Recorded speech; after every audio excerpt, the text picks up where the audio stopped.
Well, it is May, like end of May, and I think I made a mistake and planted my tomatoes and peppers out too early because it's actually been quite cold. Of course, the sun is going to come out and like prove me wrong right now, but my peppers and tomatoes, it's been getting too cold at night. I've had them covered, some with plastic, some with just some like glass jars. But I think what I want to do, peace of mind, is to build a little hoop cover over top of these tomatoes, because if we're going to have another cold month coming up here, then these guys are really going to struggle.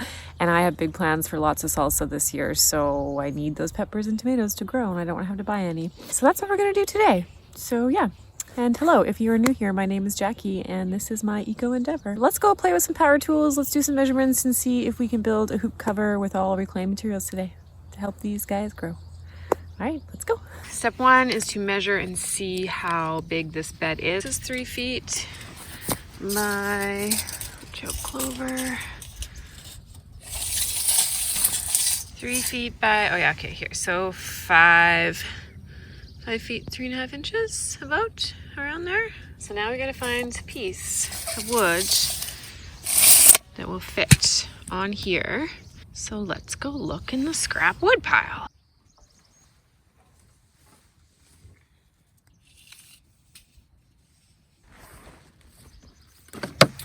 Okay, so I am not an expert at building stuff. I'm kind of just a stubborn and determined Taurus that happens to have a few power tools, some that I bought myself, some that my dad gave me.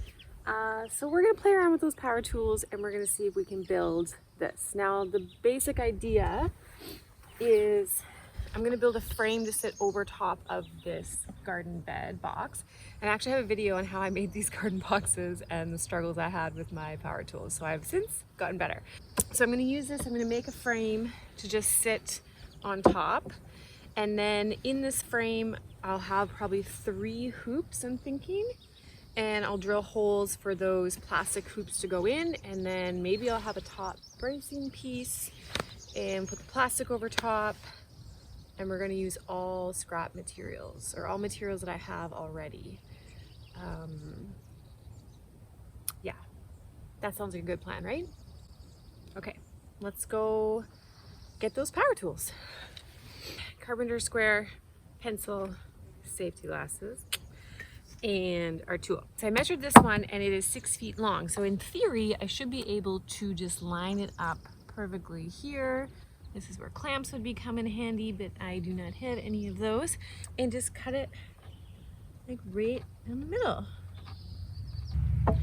Measure 5 times, cut once, something like that. Like, what are we actually aiming for here? Perfection? That's overrated. I realized those 3 feet pieces, I do not want to cut these 5 feet 3 inches because I got to account for the other pieces. I'll show you in a minute what that means. So I actually want these to be 5 feet. So I want a 5-foot piece, 2 5-foot pieces to finish that frame. So let's cut those now. Okay, 5 feet. Let's measure 5 feet. 5 feet is right here. Safety first.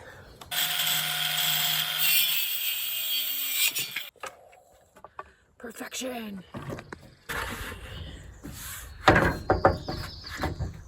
Now it would be helpful if I had a clamp to be able to clamp this to my bench here, but I don't. I should really try to get some of those. Actually, yesterday I was at the thrift store and I thrifted a chalk line thing, because I'm going to do the siding on my pump house soon. And I actually like just said it out loud. I'm like, what do I need? Oh, I need a chalk line. And then some guy had been digging in the tool section, just like pulled one out and was like, here. Yeah, and then I pulled out the chalk line. I got chalk all over my hands and still ended up buying a pair of white shorts and didn't get chalk on them. So, you know, I got skills. Glasses back on. Have my 2 5-foot pieces. Perfect, let's go. Oh my God, you guys, look at how big this slug is. I just pulled away this clover. This is the biggest biggest slug I've ever seen. It's so big. I can't remember if the black ones are the invasive ones or not, but like, oh my God. He is a mammoth. Usually the slugs I see are like this size. Here, this little baby guy here. He's huge. Are we gonna be friends? Oh my God, you're gonna eat so much of my garden. They're so gross looking. Blah, blah, blah. But I actually love you. I love little slugs. You can stay. Go hang out there. I don't care.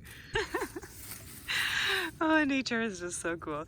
Okay, so this is what I meant is that the reason, because before I was measuring all the way from one end to the other end, and you cannot do that. You have to take into account your other little piece here. So I'm amazing. I did it. Wow, I can't believe that all fits perfectly. Let's try the other side. Okay, to put the pieces together now, I actually have 2 drills. So I have a little drill bit here to make my pilot hole, which is very, very helpful. And then a second one with my drill bit, my square head drill bit. I'm sure it has another name, but I just call it the square head. And then that will help sink the screws in. Now, it's also very helpful if you have 2 batteries and 2 drills. And if you keep your batteries charged, which I do not. So I do have a second battery. It is not charged. So I'm gonna make all my pilot holes first with this one, and then I will follow up with this one.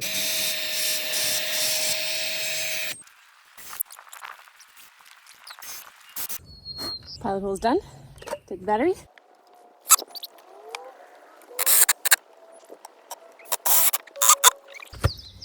Okay, and that's it. Moment of truth. Oh my God, perfection. Okay, so that was fun and didn't take too long, which was amazing. Now I need to figure out what I want to use for my hoops. So I have a few different materials that are here. So let's go check those out and see what's going to work best. So when I made a little hoop house for this one, I have rebar on the bottom here, and then I used this pipe that I got for free. It's old irrigation pipe. And I just found somebody on Marketplace that was just giving away a whole bunch. And I used what I could, reused it, and then I had some extra pieces. So I actually have quite a bit of this that I could use. It's pretty flimsy, so I might need like a top brace to actually hold the plastic on. But that might be the most cost effective.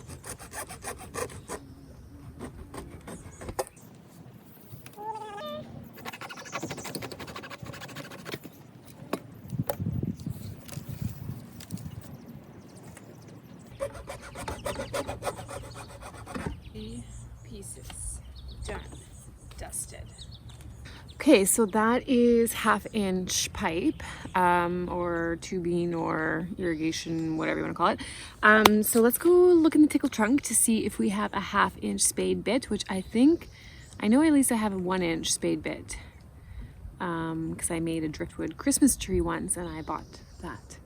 But my dad gave me a bunch of tools, so there could be something else in the tickle trunk. Oh, perfect. There we go. That's what I need. 1/2-inch spade bit, because it's going to drill a little hole, and then we're going to slip that pipe right in that hole. It started to rain, but oh well. I have put my 1/2-inch drill bit inside of this drill, and I've measured quite a few times and tried to figure out where do I actually want to put this. So I think I figured it out that what I would like is right in the middle, and then one hoop like a foot from the bed. There is a little trick that I can tape. Like, I don't want this to go all the way through the wood. So if I had tape, I would tape on it to know where to stop, but I just know I'm gonna stop before I hit, that little spot there, because I don't want it to go all the way through. The rain stopped me for a little while, which was fine because it was time for lunch anyways. So now I'm back outside. Today has just been so crazy. Like, look how moody the clouds are now. I mean, the sun had been out. I'm like, yeah, you just gotta dress for all weather in May in Canada. So I have these in. They're not very sturdy. I think what I need to do, because I want to put a brace piece at the top, but I kind of feel like I need to just build up because like that brace piece is just going to collapse these. So I have to do a little bit more reinforcing. I've got extra wood, so I'm just going to build this proper and then hopefully it'll last like a long time. So what I'm thinking is putting a piece here up, like building another piece on this side and that side, and then one across the top, and then I can screw the little pipe into that. And then I'm gonna staple on that plastic I have. I don't actually have greenhouse plastic. Oh, bug.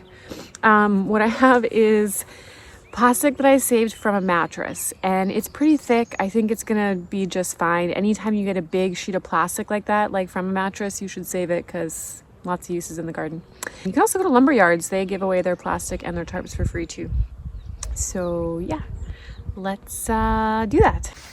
So these are the other scrap pieces. I think I'm going to use this one, and I could maybe use this for the sides, but I'm just going to do some measurements and try to fit which ones are going to be the best. So minimize the waste needed from cutting.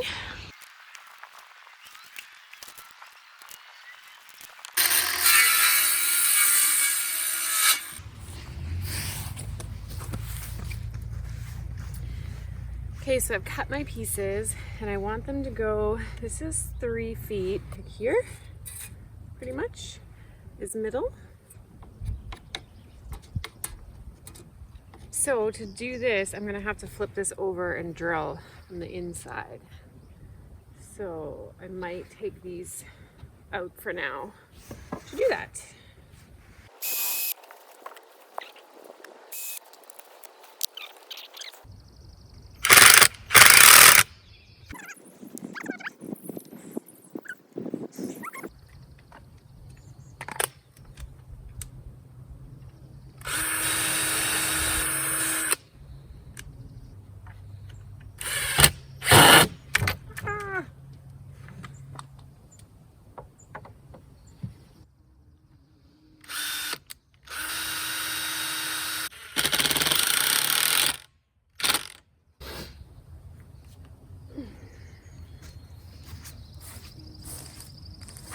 Did I make it too tall? Ugh.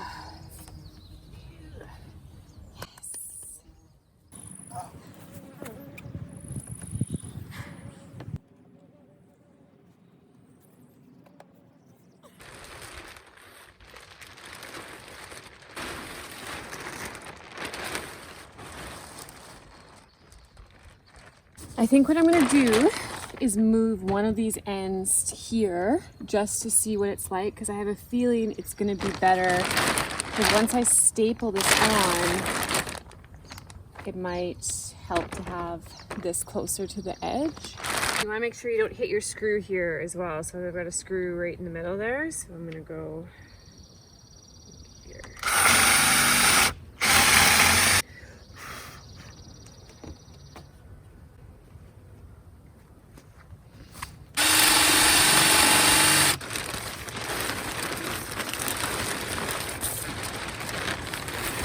Yeah, I think that's gonna work.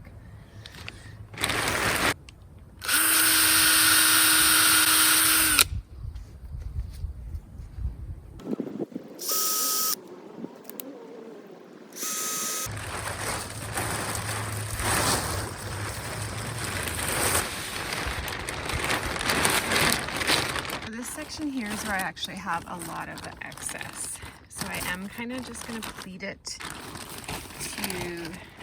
and cut off like a bunch of the excess, and I think that'll be it then.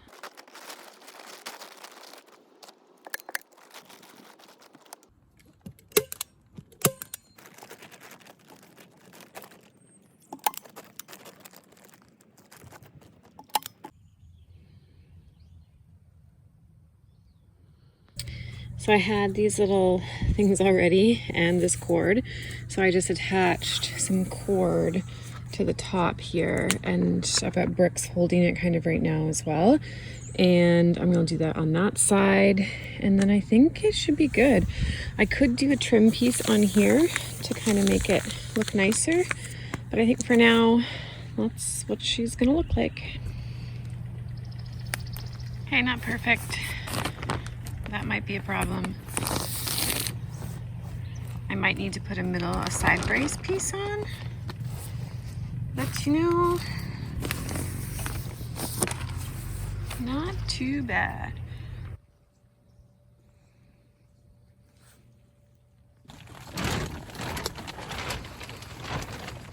My tomatoes and peppers are so happy in here. If you like this video, please give it a like, and I'll see you guys in the next video. Bye!